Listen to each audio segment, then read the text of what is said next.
Okay, so this week I was back at Sunflower Thursday morning, and I knew I was looking for sexuality, which I thought would be really interesting just because, like,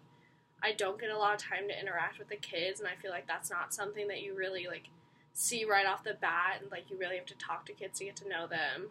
It's kind of like that invisible thing that was mentioned in our reading. Um, but one thing I did notice is that I was put into the gym during the morning where they get to like run around and kick balls, and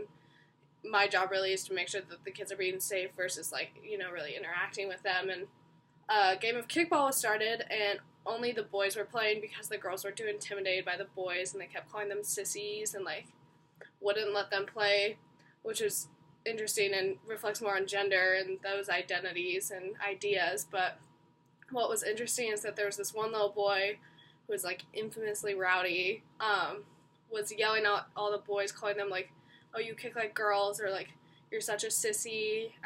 Why are you even playing this game? This game's only for boys." And the boys that he was yelling at were getting really, really offended and like getting very like mad and getting very like dominant back towards him. So it's just interesting that even like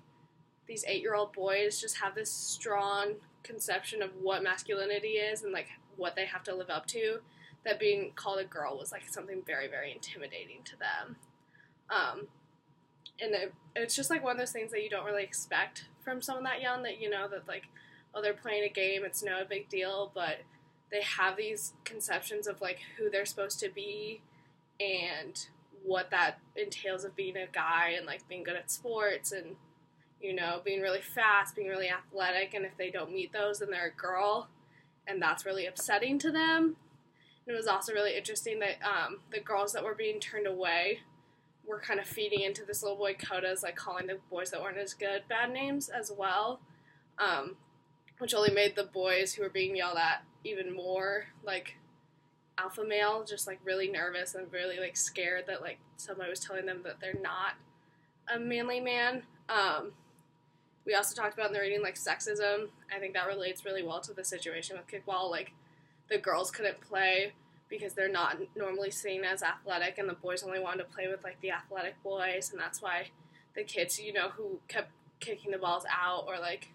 getting out were getting yelled at and being put down because they weren't as athletic or manly.